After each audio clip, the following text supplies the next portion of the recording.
Sunderland's River Wear has always held stories of hard-won livelihoods, quiet resilience and oil-stained camaraderie.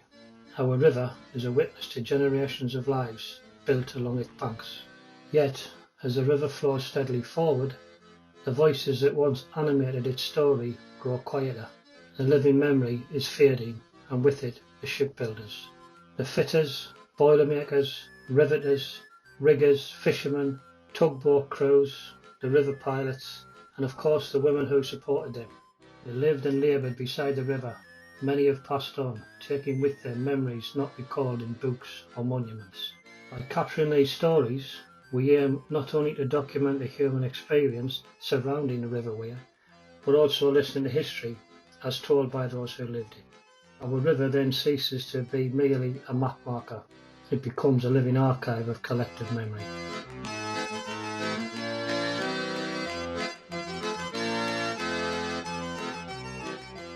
If the river could talk. Oh, if the river could talk, you'd be here for years.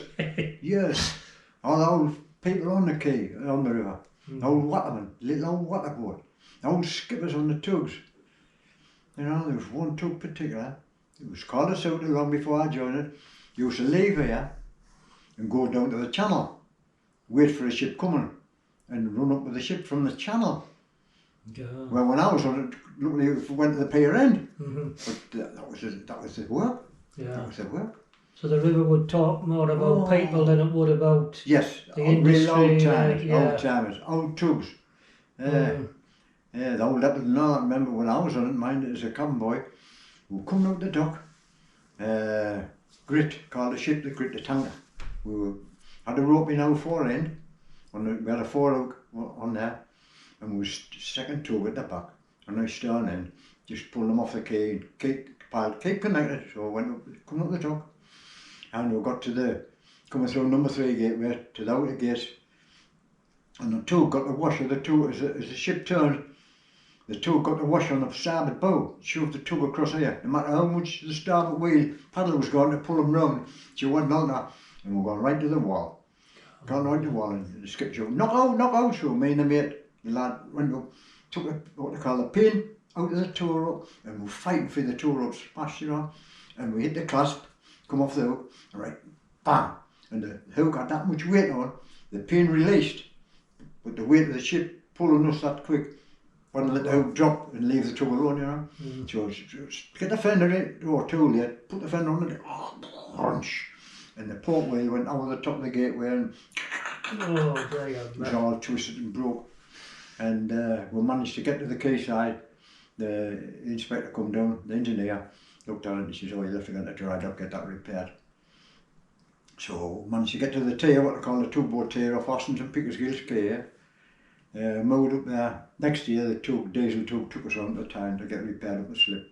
Could have been worse, Rob. Could have been worse. Could have sunk us. But people think them paddles, you know. I don't know whether you know about them paddles on them tugs. People think they just all kept still. But as the paddle was altering, it's rigged different inside on the big spoke. Yeah. So the paddle altered to a different angle. So what they call a bit the water right way and got much thrust on it.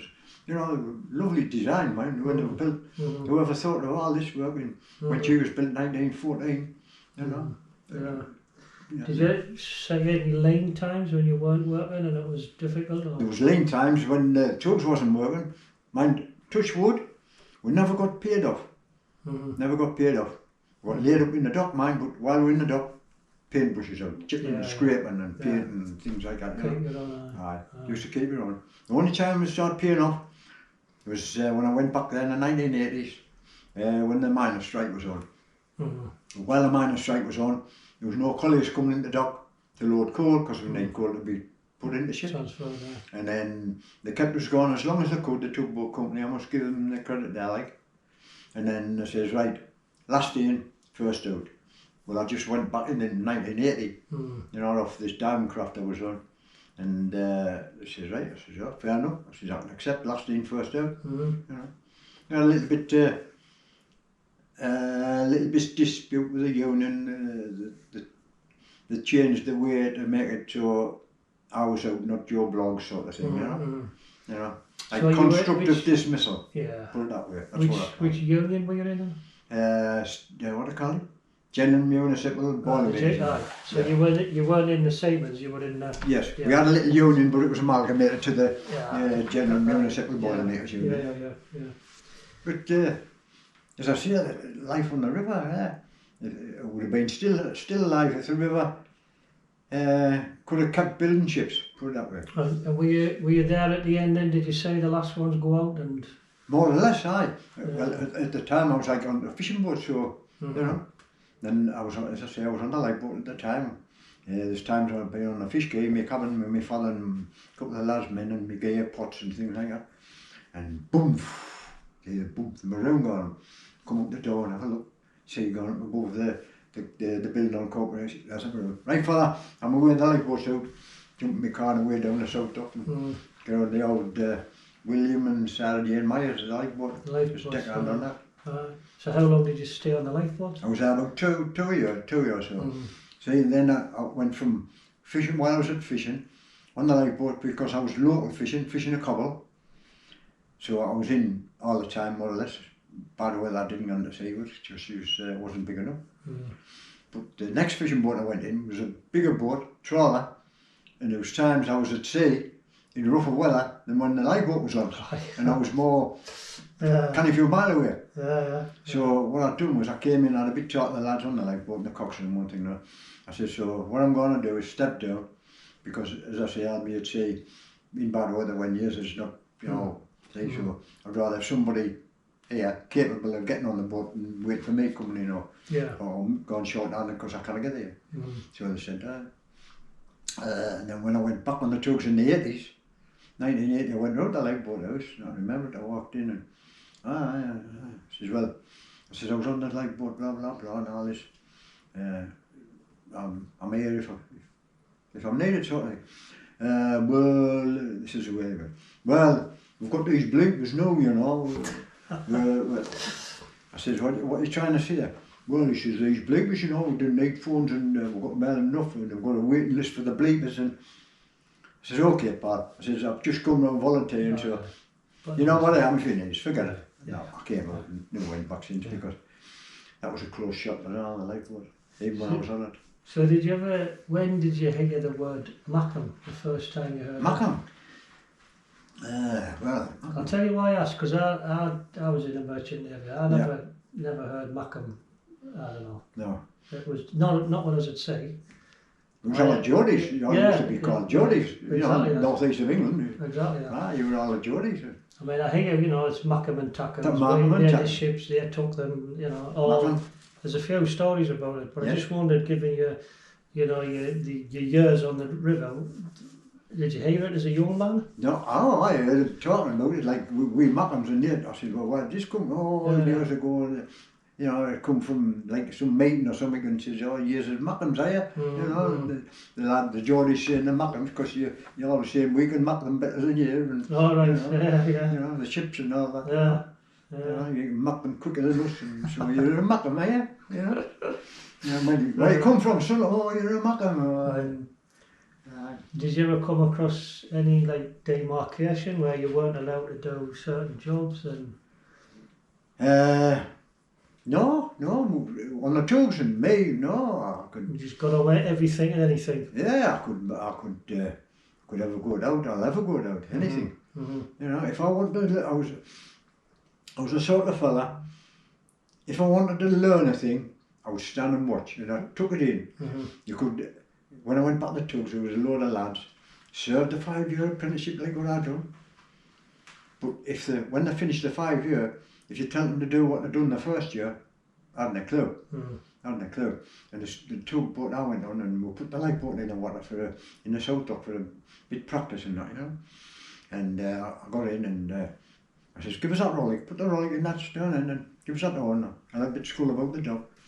And then I went back alongside, he says, the skipper, Bobby, he says, you know, you come back here, he says, these take hands now, they haven't got a clue.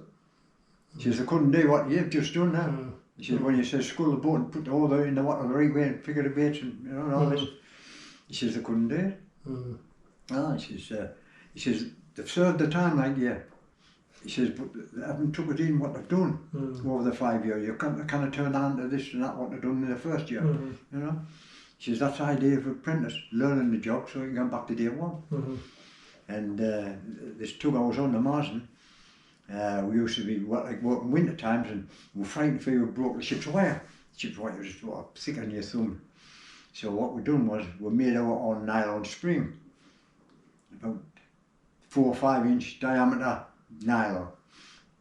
And this is say the lad in office, he says, well, you can make your own like, but you know, make sure it's right for insurance purpose. I said, alright. So I says to the mate Ivor, because I was only back at the deck, and I said, why don't we that old nylon rope down after, get it up, put down on the forecastle where it's warm, get it warmed. I said, make one short springs to put on for winter time. The skipper said, why, when you? He says, it'll want cutting and it's only got eye in one end. And I said, well, put eye in there, lad. And this deckhand, put eye in. I says, eye. Eye. Eye as well. She says, right. She says, we're going to do that, this deckhand. I says, can you not like them? She says, what? I says, splice that rope up. Oh, I said, no, you can't even pick it up, never mind, splice it. I said, wait a minute. I said, come tomorrow when it's nice and warm. I said, I'll show you what I do. So I brought me ligament fids and me Swedish spikes and all sorts of stuff.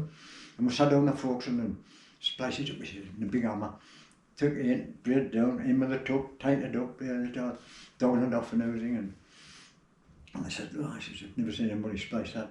And then the skipper come down, he says, that's what you should be. He says, when did you learn that? I said, when I learn that? Oh, when I was about 12 years old. Worked with my father in the sailmakers. When I'd worked, give me a father on 12. I was doing when I was 1980, see, when I went back on the tug. He says to the lad, see, what he's done years and years ago, it's still up there. Yeah. Learn a skill, keep it for life. That's right, that's right. Yeah. Aye.